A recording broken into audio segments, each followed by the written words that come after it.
Hello बच्चों, आज हम स्टार्ट करने वाले हैं फिजिक्स का फर्स्ट चैप्टर इलेक्ट्रोस्टैटिक्स।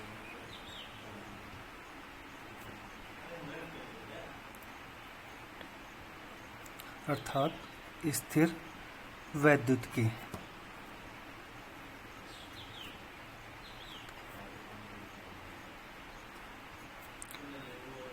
स्थिर वैद्युतिकी के पहले हम ये समझते हैं स्थिर वैद्युतिकी होता क्या है। इलेक्ट्रोस्टैटिक्स जैसा कि दो पार्ट में इसको डिवाइड कर सकते हैं, एक इलेक्ट्रो और सेकेंड स्टैटिक्स। इलेक्ट्रो का मतलब होता है विद्युत, जो कि हमारे आवेश से संबंधित होता है, और स्टैटिक्स का मतलब होता है स्थिर। इस तरह से हम इसके अंतर्गत स्थिर आवेश का अध्ययन करते हैं। अर्थात ये यूनिट जहाँ तक चलेगा उसमें आवेश क्या होगा, स्थिर रहेगा। अब इसके अंतर्गत हम चार पार्ट को पढ़ते हैं। फर्स्ट, स्थिर आवेश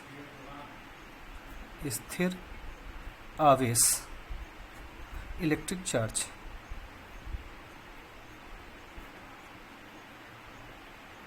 सेकंड, वैद्युत क्षेत्र इलेक्ट्रिक फील्ड। थर्ड, वैद्युत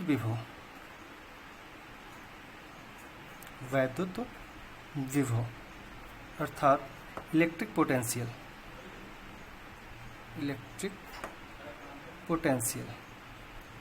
एंड फोर्थ जो है लास्ट, संधारित्र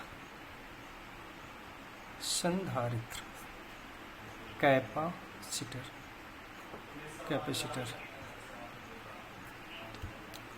इस तरह से ये हमारा जो फर्स्ट यूनिट है फिजिक्स का, वो चार पार्ट में डिवाइड हुआ है: electric charge, electric field, electric potential and capacitor. ये जो दो फर्स्ट और सेकंड पार्ट है, इसमें क्या रहेगा कि आवेश हमारा क्या करेगा, रेस्ट में रहेगा, अर्थात स्थिर रहेगा, मूव नहीं करेगा। और थर्ड और फोर्थ पार्ट में आवेश जो रहेगा वो मूव होगा, अर्थात गतिमान रहेगा, जो कि करंट से रिलेटेड है।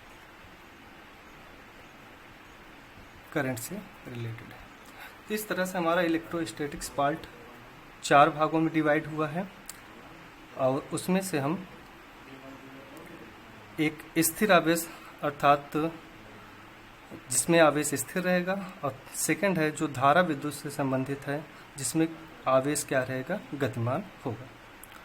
ये सब मिला के हमारे फिजिक्स में, 12th के फिजिक्स में 15 नंबर का आता है। टोटल कंप्लीट ये 15 नंबर का आता है। फर्स्ट और सेकंड पार्ट 8 नंबर का, थर्ड और फोर्थ पार्ट 7, और टोटल मिला के ये क्या हो गया, 15 हो गया। आज हम इसमें से पहला पार्ट अर्थात स्थिर आवेश के बारे में अध्ययन करने वाले हैं। तो पहले हम ये देख लेते हैं कि स्थिर आवेश में हमको क्या क्या आज के सेशन में पढ़ना है। तो स्थिर आवेश में हम जो आज पढ़ने वाले हैं, आवेश क्या है।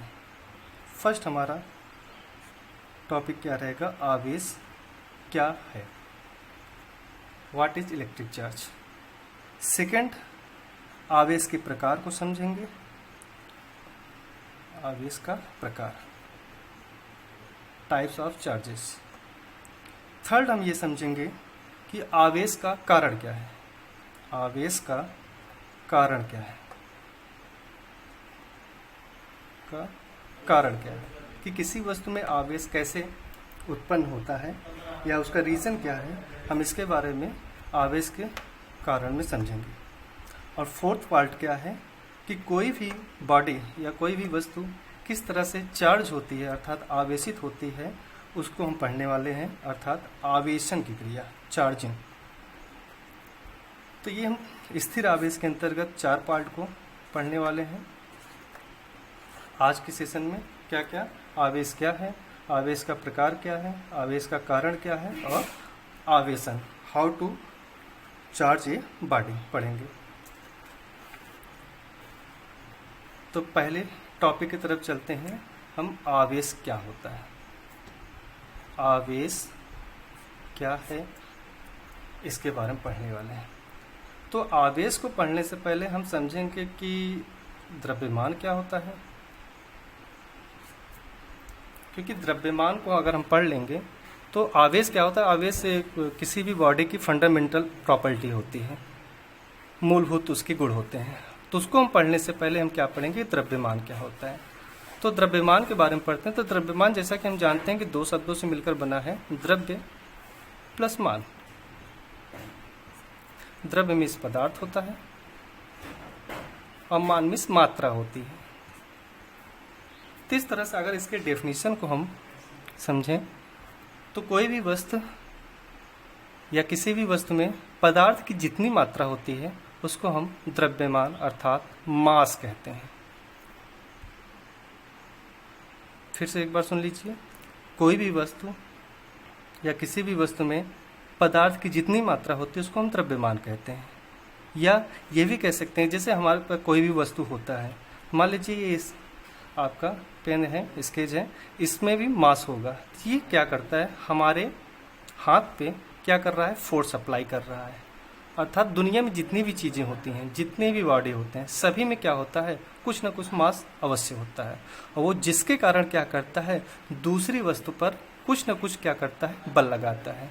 क्यों बल लगाता है, क्योंकि हम जानते हैं कि यह भार आरोपित करता है। वेट जो होता है द्रव्यमान गुणे गुरुत्वीय त्वरण होता है। तो इस तरह से हम ये भी कह सकते हैं कि द्रव्यमान किसी वस्तु का वह गुण है जिसके कारण वह दूसरी वस्तु पर भार आरोपित करता है या बल लगाता है। ये तो हो गया द्रव्यमान, जो कि वस्तु की भी एक फंडामेंटल प्रॉपर्टी होती है, उसके बारे में हो गया। तो हम इस बात को याद रखेंगे कि द्रव्यमान किसी वस्तु का वह गुण होता है जिसके कारण वह दूसरी वस्तु पर क्या करता है, बल आरोपित करता है या भार आरोपित करता है। अब हम समझते हैं आवेश क्या होता है। आवेश को समझने के लिए हम व्यवहारिक में ये भी कभी कभी क्या करते हैं, अपने बालों में कंघी करते हैं।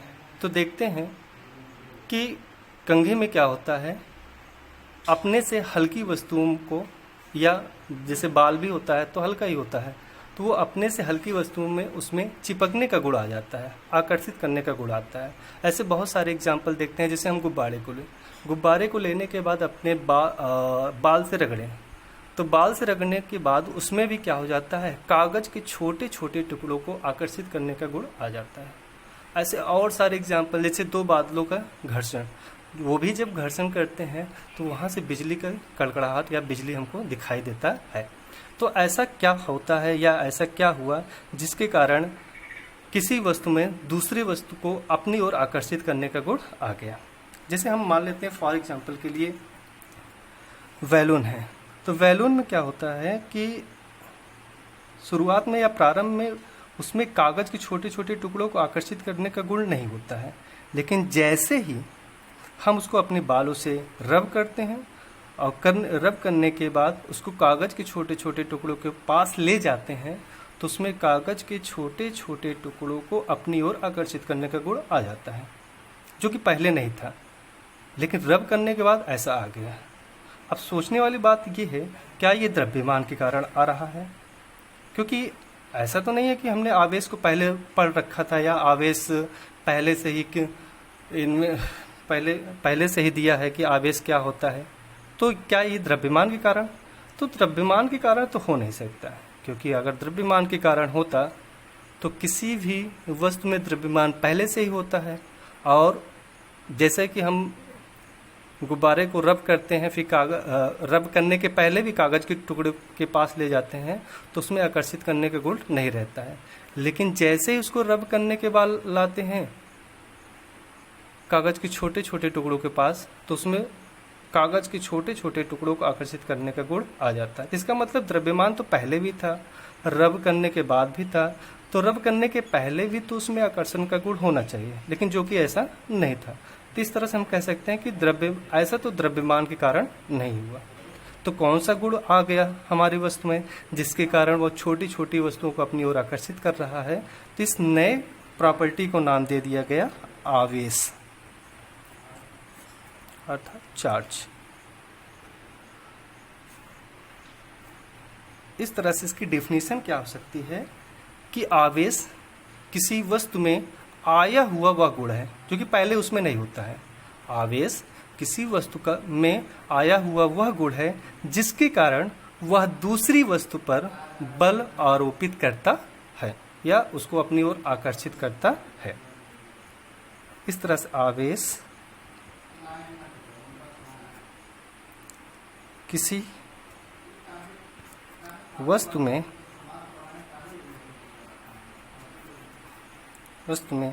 आया हुआ वह गुण है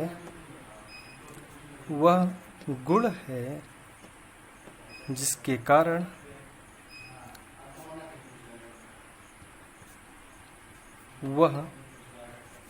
दूसरी वस्तु पर बल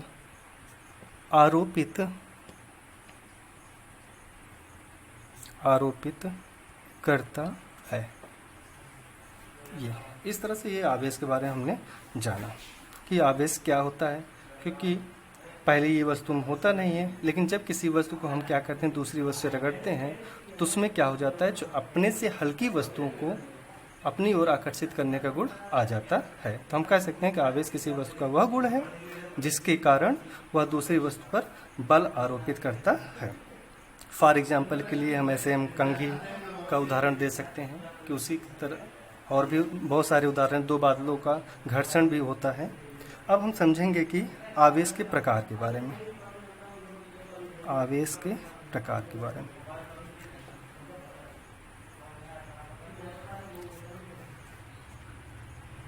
टाइप्स ऑफ चार्जेस।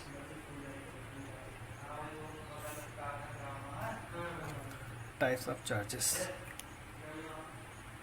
देखिए, आवेश के प्रकार के संबंध में एक वैज्ञानिक थे डुफे। इन्होंने कुछ उदाहरण से बताया कि चार्जेस कितने प्रकार के होते हैं। और इस उदाहरण में उन्होंने क्या बताया, उन्होंने क्या किया, एक कांच की छड़ को लिया और कांच की छड़ को उन्होंने कांच की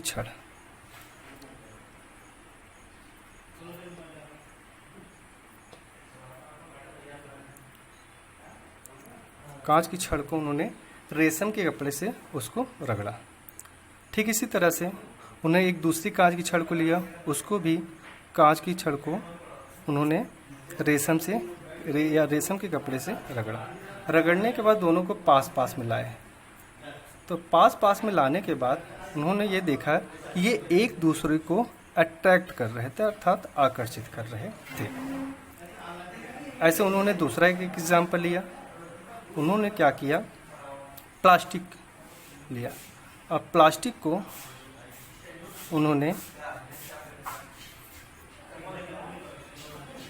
बिल्ली की खाल से रगड़ा और रगड़ने के बाद उन दोनों को पास में लाया। प्लास्टिक उनको पास लाया, तब भी उन्होंने ये देखा कि ये एक दूसरे को क्या कर रहे हैं, अब भी आकर्षित कर रहे हैं, अर्थात अट्रैक्ट कर रहे हैं। हम लिख सकते हैं अट्रैक्ट कर रहे हैं, आकर्षित कर रहे थे।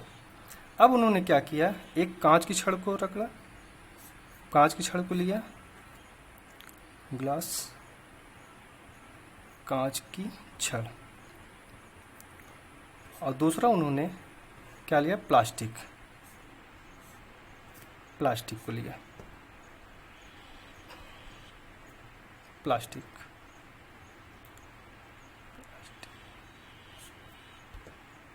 कांच की छड़ को उन्होंने रेशम से कपड़े से रगड़ा, ऐसे प्लास्टिक की छड़ को उन्होंने बिल्ली की खाल से रगड़ा। और दोनों को पास मिलाया तो उन्होंने देखा कि ये एक दूसरे को क्या कर रहे थे, वे एक दूसरे को, यहाँ सॉरी ये गलत हो गया थोड़ा सा, हाँ तो अभी तक हम लोगों ने ये पढ़ा कि आवेश क्या होता है, और उसके बाद हम पढ़ रहे थे कि टाइप्स ऑफ चार्जेस, चार्जेस हमारे कितने प्रकार के होते हैं। तो उस संदर्भ में एक वैज्ञानिक डूफे हुए, उन्होंने अपने प्रायोगिक आधार पर ये बताया कि चार्जेस कितने प्रकार के होते हैं। इसके लिए उन्होंने क्या किया कि कांच की छड़ को रेशम से रगड़ा, ऐसे कांच की छड़ को रेशम से रगड़ा और दोनों को पास पास मिलाया। पास पास में लाने के बाद वो देखे वो एक दूसरे को क्या कर रहे थे, रिपल्स कर रहे थे, थोड़ी सी गलती हो गई थी, रिपल्स कर रहे थे, अर्थात क्या कर रहे थे, प्रतिकर्षित कर रहे थे, प्रतिकर्षित कर। ऐसे उन्होंने क्या किया, प्लास्टिक की छड़ को बिल्ली की खाल से रगड़ा और दूसरी एक प्लास्टिक की छड़ को लिया और उसको भी बिल्ली की खाल से रगड़ा और दोनों को पास पास मिलाए तो वे एक दूसरे को क्या कर रहे थे, वो भी एक दूसरे को प्रतिकर्षित कर रहे थे। बट उन्होंने जब एक कांच की छड़ को और एक प्लास्टिक की छड़ को लिया तो वे एक दूसरे को क्या कर रहे थे, अट्रैक्ट कर रहे थे, अर्थात आकर्षित कर रहे थे। अर्थात उन्होंने ये बताया कि यहाँ से कि हमारा आवेश दो प्रकार के है। एक तो समान वस्तुओं पर एक आवेश उत्पन्न हो रहा है और एक विपरीत वस्तुओं पर, अर्थात एक कांच की छड़ को उन्होंने लिया, एक प्लास्टिक की छड़ को उन्होंने लिया। तो इस तरह से उन्होंने बताया कि हमारे आवेश क्या होते हैं, आवेश दो प्रकार के होते हैं, प्रकार का होता है, और इसके संदर्भ में इस आधार पर, इस उदाहरण के आधार पर उन्होंने बताया कि समान प्रकृति के आवेश में जो होगा, जो समान आवेश होंगे, लाइक चार्जेस जो होंगे, समान प्रकृति के आवेश, समान प्रकृति के आवेश जो होंगे उसमें क्या होगा, प्रतिकर्षण होगा, और जो विपरीत प्रकृति के आवेश होंगे, विपरीत प्रकृति के आवेश जो होंगे उसमें क्या होगा, आकर्षण होगा। इसको किन्होंने बताया, डूफे एक वैज्ञानिक थे, उन्होंने अपने प्रायोगिक आधार पर यह बताया कि आवेश दो प्रकार का होता है, समान प्रकृति के आवेशों में प्रतिकर्षण होता है, विपरीत प्रकृति के आवेशों में आकर्षण। ऐसा उन्होंने क्यों बताया, क्योंकि समान पदार्थ को उन्होंने लिया तो वे एक दूसरे को प्रतिकर्षित कर रहे थे, और जब विपरीत प्रकृति की वस्तुओं को लिया तो वे एक दूसरे को क्या कर रहे थे, आकर्षित कर रहे थे। तो इस तरह से आवेश दो प्रकार का होता है। अब इसकी नेमिंग की बात करते हैं कि ठीक है, आवेश कितने प्रकार का होगा ये तो हमको पता चल गया। अब इसकी नेमिंग की बात आती है, अर्थात नामकरण की बात आती है। इस संदर्भ में एक अमेरिकी वैज्ञानिक हुए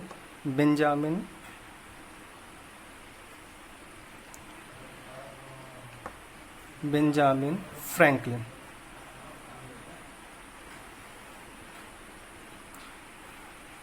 उन्होंने बताया कि आवेश दो प्रकार का होता है, एक धनात्मक आवेश होता है और एक क्या होता है, ऋणात्मक आवेश होता है।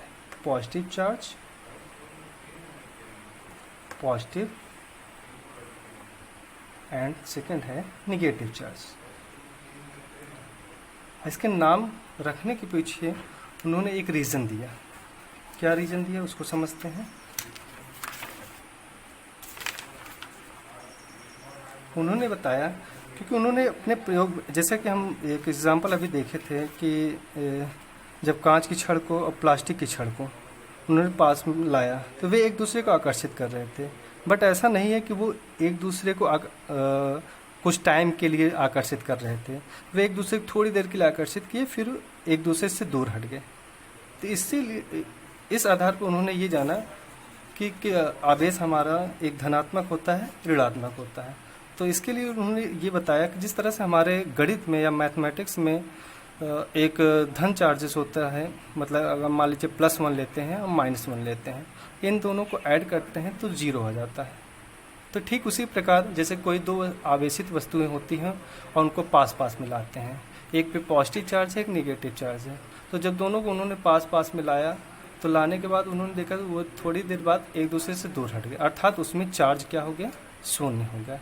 तो इस आधार पर उन्होंने बताया कि जिस तरह से हमारे गणित में एक धन आवेश और एक धन और एक ऋण चिन्ह को जो कि परिमाण में समान है उनको ऐड करते हैं तो वो शून्य हो जाते हैं, ठीक उसी प्रकार हमारा आवेश भी होता है, इसलिए इसका नाम क्या रखा गया, धनात्मक और ऋणात्मक आ गया। तो ये तो हो गया टाइप्स ऑफ चार्जेस। अब हम ये समझेंगे कि किन किन वस्तुओं में धनात्मक आवेश होता है और किन किन वस्तुओं में ऋणात्मक आवेश आता है। इसके लिए एक विद्युत सारणी बनाएगी और उसके आधार पर ये जाना गया किन वस्तुओं में धनात्मक आवेश होता है और किन वस्तुओं में ऋणात्मक आवेश होता है। तो इसके लिए बहुत सारी वस्तुओं को आपस में रव किया गया और रव करने के बाद एक सारणी बनाई गई और उस सारणी को नाम क्या दिया गया, विद्युत सारणी नाम दिया गया। वो सारणी में जैसे फर्स्ट पे है बिल्ली की खाल,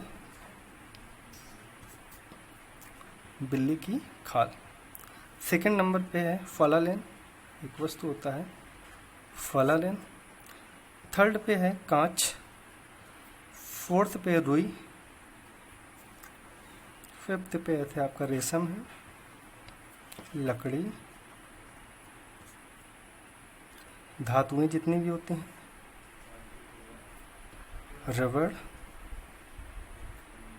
रॉल तथा रेजिन, अंबर,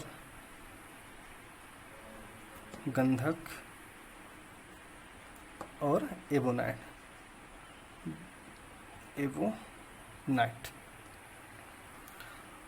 और इसमें ये बताया गया कि इस सारणी में दी गई वस्तुओं को यदि आपस में रगड़ा जाए तो ऊपर वाली वस्तु पे धनात्मक आवेश आएगा और नीचे वाली वस्तु में, उसके नीचे वाली वस्तु में ऋणात्मक आवेश आएगा। फॉर एग्जाम्पल के लिए यदि हम मान लीजिए कि कांच की छड़ को रेशम से क्या करते हैं, रब करते हैं, तो कांच की छड़ को रेशम से रगड़ने पर कांच की छड़ को हम किससे रब कर रहे हैं, रेशम से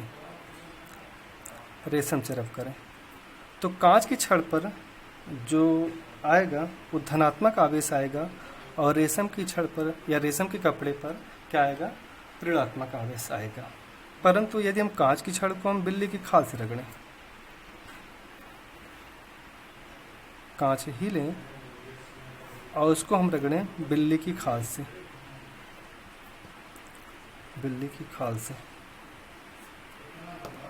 तो इस बार कांच की छड़ पर ऋणात्मक आवेश आएगा और बिल्ली की खाल पर क्या आएगा, धनात्मक आवेश आएगा। इस तरह से हम जान सकते हैं कि सारणी के माध्यम से किन किन वस्तुओं पर धनात्मक आवेश आता है और किन किन वस्तुओं पर ऋणात्मक आवेश आता है। यहाँ एक बात और जानने वाली है कि ये जरूरी नहीं है कि किसी वस्तु पर सदैव धनात्मक आवेश ही आए, ऋणात्मक आवेश आ सकता है। जैसा कि इस एग्जाम्पल में हमने देखा कि जब कांच की छड़ को हमने रेशम से रगड़ा तो कांच की छड़ पर धनात्मक आवेश आ रहा था, बट उसी कांच की छड़ को यदि हम बिल्ली की खाल से रगड़ते हैं तो कांच की छड़ पर ऋणात्मक आवेश आ रहा था और बिल्ली की खाल पर धनात्मक आवेश आ रहा था। इससे एक बात क्लियर होता है कि जरूरी ये नहीं है कि किसी वस्तु पर सदैव धनात्मक आवेश ही उत्पन्न हो या किसी वस्तु पर ऋणात्मक आवेश ही उत्पन्न हो। वो इस बात पर निर्भर करता है कि वो वस्तु किस वस्तु के साथ रब किया जा रहा है, जैसा कि हमने इस एग्जाम्पल में समझा। एक तो बात ये हो गई कि किसी वस्तु पर सदैव धनात्मक आवेश नहीं होता है, वो इस बात पर निर्भर करता है किसके साथ रब किया जा रहा है। तो अभी तक हम लोगों ने क्या जाना कि आवेश क्या होता है, आवेश के टाइप्स क्या होते हैं, धनात्मक और ऋणात्मक आवेश दो प्रकार के होते हैं, उसका नाम रखने के पीछे मैथमेटिक्स का उदाहरण लिया गया। फिर उसके बाद हम अब जानने वाले हैं इस आवेश का कारण क्या है। आवेश का कारण, कॉजेज ऑफ चार्ज। इसके रीज़न क्या है?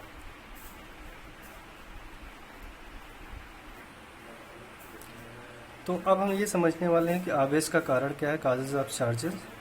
तो जैसा कि हम पहले भी जानते हैं कि कोई भी वस्तु क्या होता है कि पदार्थों से मिलकर बना होता है। फर्स्ट में हम ये जानते हैं कि कोई भी वस्तु क्या होता है कि मटेरियल से मिलकर बना हुआ है। और पदार्थ जो है छोटे छोटे कणों अर्थात परमाणुओं से मिलकर बना हुआ है, एटम से मिलकर बना हुआ है। एटम में क्या होता है, हमारा जो परमाणु होता है उसमें क्या होता है कि परमाणु, जैसे मान लीजिए ये परमाणु है, तो इसके मध्य में क्या होता है, नाभिक होता है, जो कि क्या होता है, धनावेशित होता है। और इसके चारों तरफ क्या होता है, विभिन्न ऑर्बिट्स होते हैं, विभिन्न कक्षाएं होती हैं, K, L, M, N। और उन कक्षाओं में ये हमारे ऋणात्मक आवेश जो कि इलेक्ट्रॉन होते हैं वो क्या करते रहते हैं, घूमते रहते हैं। किसके चारों, इस धनावेशित नाभिक के चारों ओर। और हम ये भी जानते हैं कि हमारे धनावेशित जो होते हैं वो प्रोटॉन होते हैं और जो ऋणावेशित होते हैं इलेक्ट्रॉन होते हैं। और ये भी जानते हैं कि हम इलेक्ट्रॉनों की संख्या जो होती है, इलेक्ट्रॉनों की संख्या वो किसके बराबर होता है, प्रोटॉनों की संख्या के बराबर होता है, प्रोटॉनों की संख्या के बराबर होता है। इस तरह से जितने number of electron number of proton के बराबर हुआ, इसका मतलब जितने ऋण आवेश हैं उतने ही क्या हैं, धन आवेश हैं। तो दोनों इक्वल होके क्या हो गया, 0 हो गया। तो इसका मतलब क्या है कि हमारा जो परमाणु होता है वो इलेक्ट्रिकली न्यूट्रल होता है, अर्थात विद्युत के विचार से उदासीन होता है। ऐसा नहीं है कि कोई भी वस्तु पहले से ही चार्ज होता है। क्यों वस्तु चार्ज नहीं होता, क्योंकि वस्तु हमारा पदार्थ से मिलकर बना है, पदार्थ हमारा परमाणु से मिलकर बना हुआ है।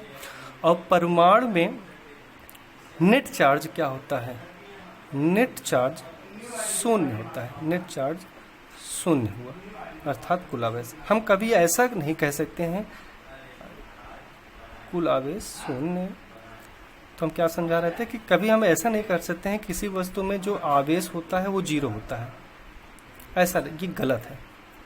हम क्या कहेंगे, किसी वस्तु में जो कुल आवेश होता है,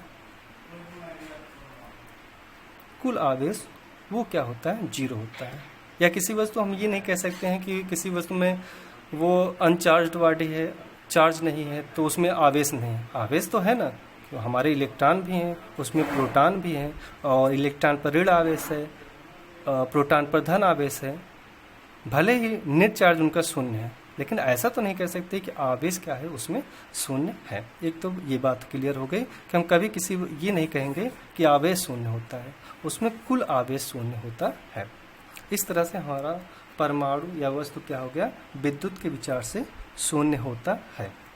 परंतु जब एक वस्तु को हम दूसरी वस्तु से रब करते हैं, रगड़ते हैं, तो होता क्या है, हम मान लेते हैं कि एक वस्तु A है, एक वस्तु क्या है, B है। मान लेते हैं कि इसमें 3 ऋण आवेश है और 3 धन आवेश है। ठीक उसी प्रकार हम इसमें भी मान लेते हैं 3 ऋण आवेश हैं। ऋण आवेश का मतलब इलेक्ट्रॉन, धन आवेश का मतलब प्रोटॉन से है, क्योंकि न्यूट्रॉन में ये न्यूट्रल बॉडी होती है, उस पर कोई चार्ज नहीं होता।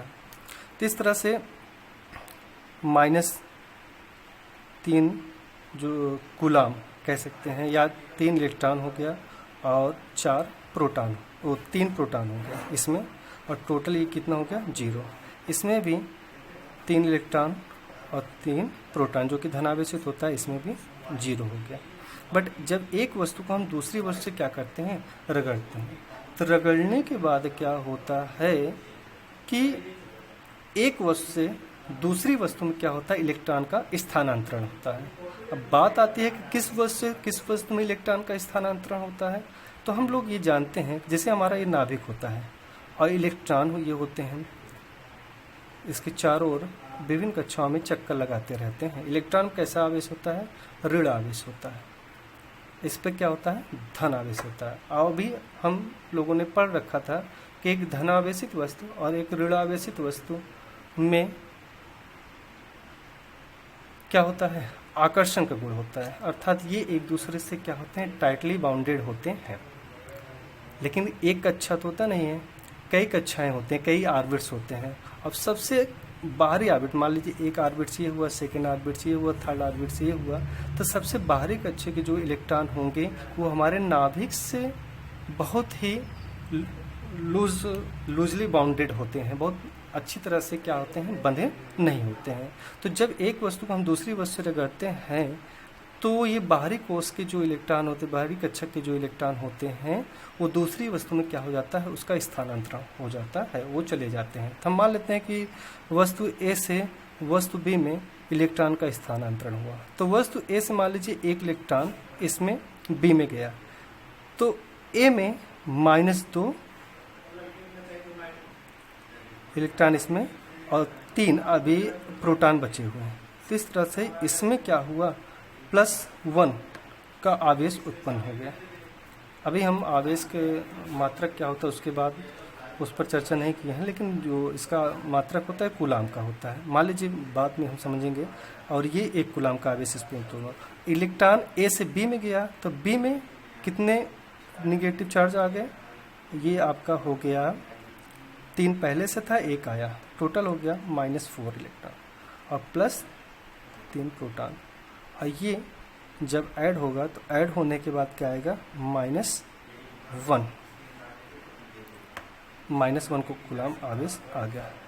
तो इस तरह से हमने देखा कि जब इलेक्ट्रॉनों का एक वस्तु से दूसरी वस्तु पर स्थानांतरण होता है तो वो वस्तु क्या हो जाती है, चार्ज हो जाती है। जब इलेक्ट्रॉनों का स्थानांतरण होता है जब इलेक्ट्रॉनों का स्थानांतरण होता है तो इलेक्ट्रॉनों के स्थानांतरण के कारण क्या होता है, बॉडी क्या हो जाती है, चार्ज हो जाती है। जिस पे इलेक्ट्रॉन जाता है उस पर ऋण आवेश उत्पन्न हो जाता है, और जिसमें इलेक्ट्रॉन की कमी होती है उस पर क्या आ जाता है, धन आवेश आ जाता है। तो due to transfer of electron कोई भी बॉडी क्या हो जाती है, चार्ज हो जाती है। लेकिन समझने वाली बात यह है कि जिस पे इलेक्ट्रॉन की अधिकता होती है, जिसमें इलेक्ट्रॉन गया है उस पर क्या आता है, ऋण आवेश, और जिसमें इलेक्ट्रॉन की कमी हुई है, जिसमें से निकल के गया है, उस पर सदैव क्या आता है, धन आवेश आता है। अब सोचने वाली बात यह है कि क्यों इलेक्ट्रॉन ही क्या होता है, एक वस्तु से दूसरी वस्तु में ट्रांसफर होता है, प्रोटॉन क्यों नहीं होता है? तो इसके पीछे 2 रीज़न है। पहला तो ये है कि पहला रीज़न ये है, जो हमारा प्रोटॉन होता है, हमारा जो प्रोटॉन होता है उसका जो द्रव्यमान होता है वो 1837 गुना इलेक्ट्रॉन के द्रव्यमान के होता है। अर्थात हमारा प्रोटॉन इलेक्ट्रॉन से काफ़ी ज़्यादा भारी होता है, और इस कारण वो क्या होता है, एक वस्तु से दूसरी वस्तु में स्थानांतरित नहीं होता है, या ये कह सकते हैं वह अपने स्थान को नहीं छोड़ता है।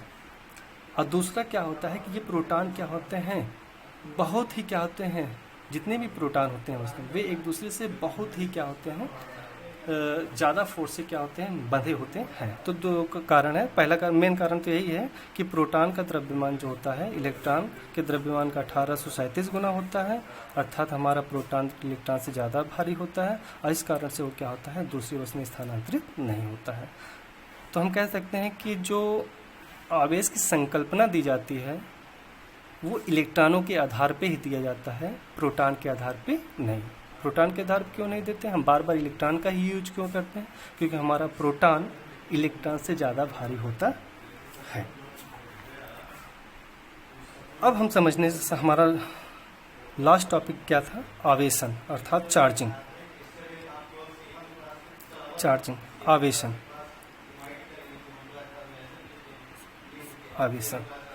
पहले इसकी डेफिनेशन समझते हैं, आवेशन क्या होता है।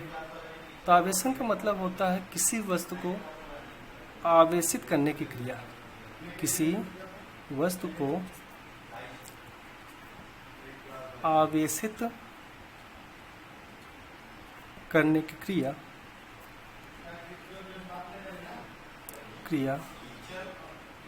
क्या कहलाती है, आवेशन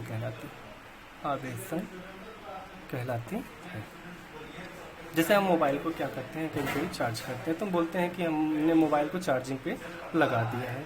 तो कोई भी न्यूट्रल बॉडी है उस पर आवेश शून्य है, नहीं आवेश शून्य नहीं, नेट चार्ज क्या है, शून्य है, अर्थात कुल आवेश उसमें क्या है, शून्य है। लेकिन जब हम उसको क्या करते हैं, आवेशित करते हैं, तो उसको उस क्रिया को हम क्या कहते हैं, आवेशन की क्रिया कहते हैं। अब किसी वस्तु को किस तरह से how to charge a body, इसके लिए हम क्या कर सकते हैं कि किसी भी वस्तु को 3 तरह से क्या करते हैं, चार्ज कर सकते हैं। फर्स्ट क्या है, बाय रबिंग,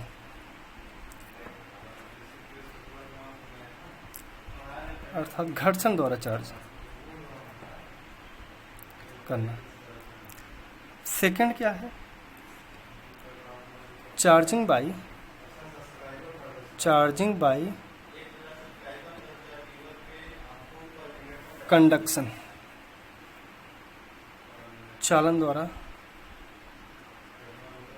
और थर्ड है charging by induction, charging by induction, अर्थात प्रेरण द्वारा आवेशन, प्रेरण द्वारा आवेशन। क्योंकि अभी तक हम लोगों ने पढ़ रखा था कि चार्ज क्या होता है, चार्ज कितने प्रकार के होते हैं, चार्ज उत्पन्न होने के कारण क्या है, उसके पीछे कारण इलेक्ट्रॉन का आना।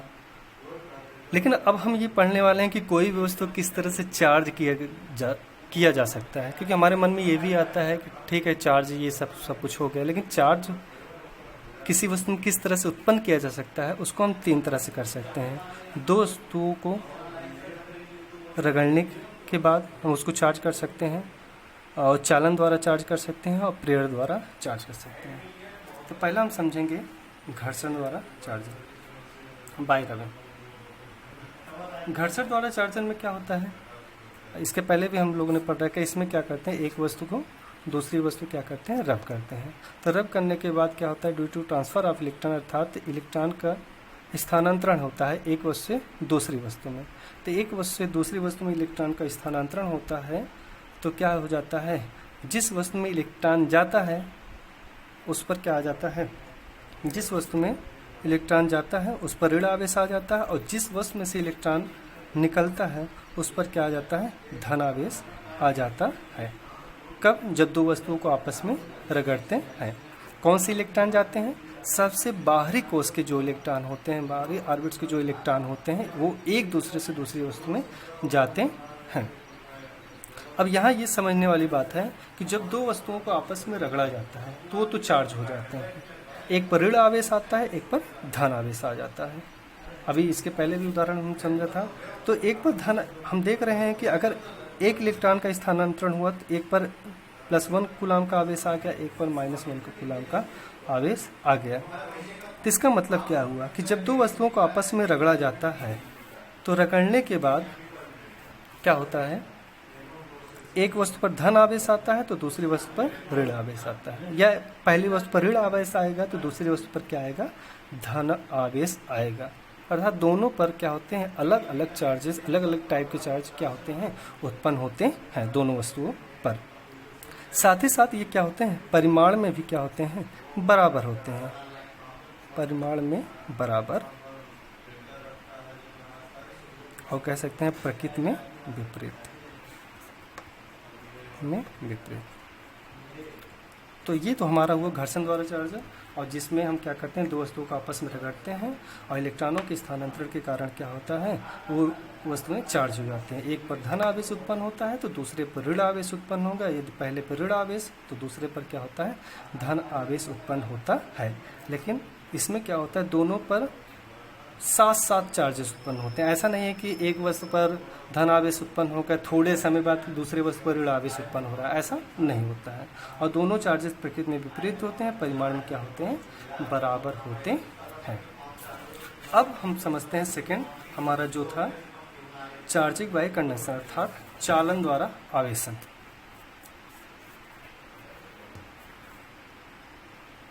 चालन द्वारा,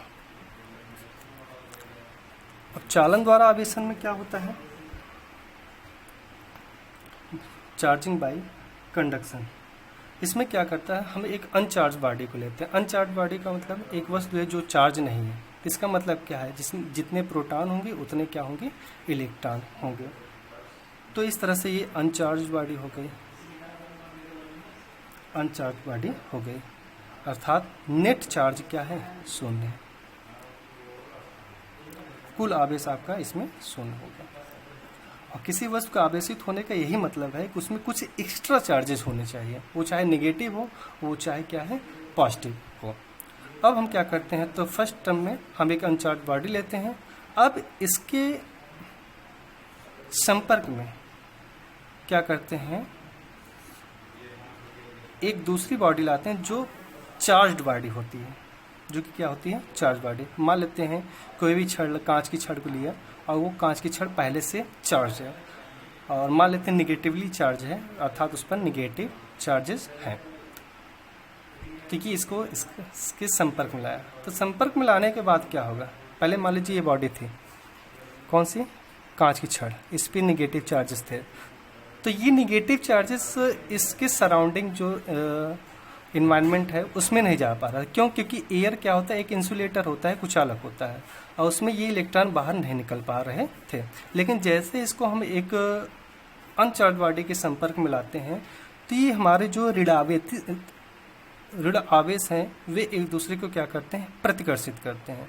तो प्रतिकर्षित करने का, मान लीजिए ये इलेक्ट्रॉन, ये ऋण आवेश क्या किया, इसको प्रतिकर्षित किया। तो प्रतिकर्षित करने के बाद ये ऋण आवेश क्या हो जाता है, इस बॉडी में, अनचार्ज बॉडी में चला जाता है। इस तरह से इसमें से एक ऋण आवेश की क्या हो जाती है, कमी हो जाती है, और इसमें क्या हो जाती है, वृद्धि हो जाती है। तो इस तरह से इसमें पहले 3 क्या कह सकते हैं, पॉजिटिव चार्ज था, और क्या अब 4 निगेटिव चार्ज है, और ये टोटल क्या हो गया आपका, एक ऋण आवेश आ गया। और ये बॉडी क्या, और जब ये बॉडी मान लीजिए -1 इलेक्ट्रॉन आ गया या -1 कूलम्ब का आवेश आ गया, तो अब हम क्या करते हैं, थर्ड नंबर पे कि हम इस कांच की छड़ को वापस हटा लेते हैं, और हटाने के बाद देखते हैं कि इस पर क्या हो जाता है, -1 कूलम्ब का आवेश आ जाता है। तो इसमें हम चालन द्वारा आवेशन में क्या करते हैं, पहले एक अनचार्ज बॉडी लेते हैं, उसमें जितने पॉजिटिव आवेश होते हैं उतने निगेटिव आवेश होते हैं। इस तरह से नेट चार्ज उसमें क्या हो सकता है, शून्य, अर्थात वो बॉडी अनचार्ज है। अब इसको चार्ज करने के लिए हम क्या करते हैं, कांच की छड़ को जो पहले निगेटिवली चार्ज है उसको इसके संपर्क में लाते हैं। तो लाने के बाद देखते हैं कि पहले तो ये जो हमारे ऋण आवेश हैं बाहर नहीं जा पाते, इस इन्वायरमेंट में नहीं जा पाते, क्योंकि यहाँ पर एयर है, और एयर क्या होता है, इंसुलेटर अर्थात एक कुचालक होता है, तो हमारे आवेश बाहर नहीं जा पाते। लेकिन जैसे ही इसके संपर्क में एक अनचार्ज बॉडी आती है, चालन का मतलब ये होता है चलना, अर्थात आवेशों का चलना, एक स्थान से दूसरे स्थान पे जाना। तो ये इस तरह से क्या हो जाते हैं, ये आवेश इस आवेश को क्या करता है, प्रतिकर्षित, क्योंकि हमने पढ़ रखा है कि जो लाइक चार्जेस होते हैं, अर्थात समान प्रकृति के आवेश होते हैं, वे एक दूसरे को क्या करते हैं, प्रतिकर्षित करते हैं। ये इसको प्रतिकर्षित करेगा, ये इसको प्रतिकर्षित करेगा, और इस तरह से क्या हो जाते हैं, ये ऋण आवेश इसमें चले जाते हैं, और इस तरह से नंबर ऑफ जो ऋण आवेश होते हैं वो बढ़ जाते हैं, और पॉजिटिव आवेश वही रहता है। टोटल ऐड होके ये आया -1 कूलम्ब का आवेश। इस तरह से ये बॉडी क्या हो जाती है, चार्ज हो जाती है।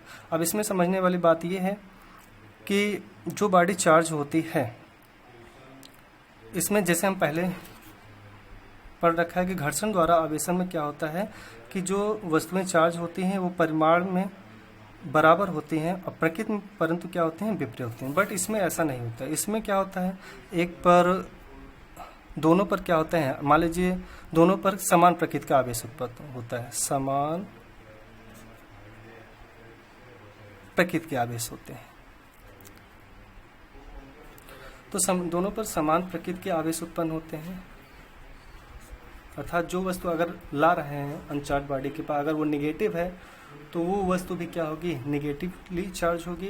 अगर पॉजिटिव वस्तु को ला रहे हैं, पॉजिटिव चार्ज बॉडी को ला रहे हैं, तो अनचार्ज बॉडी भी क्या होगी, पॉजिटिवली चार्ज होगी। परंतु जरूरी नहीं है कि वो परिमाण में क्या हो, बराबर हो। परिमाण में बराबर हो भी सकते हैं, हो भी सकते हैं, और नहीं क्यों, क्योंकि जैसे हम किसी वस्तु को पास में लाते हैं, तो लाने के बाद मान लीजिए एक इलेक्ट्रॉन ही या एक ही ऋण आवेश गया है, और उसको उसके पहले हटा लें, तो इस तरह से उसमें -1 कूलम्ब का आवेश, इसमें 1 2 3, -3 कूलाम का आवेश होगा। तो परमाणु बराबर हो भी सकते हैं और नहीं भी हो सकते हैं। अब हम थर्ड जो समझते हैं बाय इंडक्शन। बाय इंडक्शन अर्थात प्रेरण द्वारा आवेशन। तो प्रेरण द्वारा आवेशन में क्या होता है कि पहले एक अनचार्ज बॉडी को लेते हैं। अनचार्ज बॉडी होगा तो जितने धन आवेश होंगे उतने ही क्या होंगे, ऋण आवेश होंगे। इस अनचार्ज बॉडी को एक इंसुलेटर स्टैंड पर क्या करते हैं, रख देते हैं, अर्थात कुचालक स्टैंड। अब कुचालक स्टैंड पे क्यों रखते हैं, इसको लास्ट में समझेंगे। स्टैंड पर रख देते हैं, अर्थात नेट चार्ज क्या है, शून्य, कोई एक्स्ट्रा चार्जेस नहीं है। तो इस तरह से हम कह सकते हैं एक ये क्या है, अनचार्ज बॉडी है। अब हम क्या करते हैं, प्रेरण द्वारा आवेशन। पहले हम समझते हैं प्रेरण द्वारा आवेशन होता क्या है। प्रेरण द्वारा आवेशन में हम क्या करते हैं, जैसे हम चालन द्वारा आवेशन में एक अनचार्ज बॉडी को और एक चार्ज बॉडी को एक दूसरे से टच कराते हैं, बस घर्षण नहीं करते हैं, केवल सिंपली क्या करते हैं, एक दूसरे को टच कराते हैं। बट बाय इंडक्शन अर्थात प्रेरण द्वारा आवेशन में हम क्या करते हैं कि एक चार्ज्ड बॉडी को अनचार्ज बॉडी के संपर्क नहीं ले जाते, उसके पास ले जाते हैं, बट टच नहीं कराते हैं। तो फर्स्ट में हम एक नेट चार्ज अनचार्ज बॉडी लिए, जिसमें अनचार्ज बॉडी नेट चार्ज शून्य है अर्थात, और उसको हम क्या करते हैं, कुचालक स्टैंड पे रखते हैं। अब इसके बाद सेकंड क्या करते हैं, इसके पास एक चार्ज बॉडी, मान लीजिए पॉजिटिवली चार्ज बॉडी है, उसको पास में ले आए। तो पास में लाने के बाद क्या होगा, बट इसको टच नहीं कराते हैं। पास में लाने के बाद क्या होगा, ये हमारा पॉजिटिव चार्ज है और इसमें क्या है, पॉजिटिव नेगेटिव दोनों चार्ज हैं। बट हम जानते हैं कि एक पॉजिटिव चार्ज दूसरी पॉजिटिव चार्ज को क्या करता है, रिपल्स करता है, अर्थात प्रतिकर्षित करता है। बट एक पॉजिटिव चार्ज और एक नेगेटिव चार्ज एक दूसरे को क्या करते हैं, आकर्षित करते हैं। इस तरह से हम कह सकते हैं कि इसके जो ऋण आवेश हैं इसके इस सरफेस पे आ जाएंगे और जो धनावेश हैं इससे दूर भाग जाएंगे। क्यों, क्योंकि ये पॉजिटिव चार्ज इस पॉजिटिव चार्ज को क्या करेगा, प्रतिकर्षित करेगा, और ये पॉजिटिव चार्ज इस नेगेटिव चार्ज को आकर्षित करेगा। तो इस तरह से नेगेटिव चार्ज यहाँ पर आ जाएंगे, पॉजिटिव चार्ज यहाँ पर आ जाएंगे, और ये हमारा ये अभी इसको हम पास में रखे रहेंगे, लेकिन बट टच नहीं कराएंगे। अब हम क्या करते हैं, फर्स्ट सेकेंड थर्ड फोर्थ में हम क्या करते हैं कि इस अनचार्ज बॉडी को ग्राउंडेड कर देते हैं, अर्थात अर्थ से एक चालक तार के द्वारा हम क्या कर देते हैं, अर्थ से ऐड कर देते हैं। अर्थ से ऐड करने के बाद क्या होता है, होता क्या है कि यहाँ से ये ऋण आवेश आता है, क्योंकि हमारा जो अर्थ होता है वो दुनिया का या ब्रह्मांड का सबसे बड़ा सुचालक पदार्थ है, जिसके पास बहुत धन आवेश है और बहुत ऋण आवेश है। तो यहाँ से इलेक्ट्रॉन या ऋण आवेश आते हैं और इसके पॉजिटिव चार्ज को क्या कर देते हैं, न्यूट्रल कर देते हैं। तो सिर्फ इसमें कौन सा बच जाता है,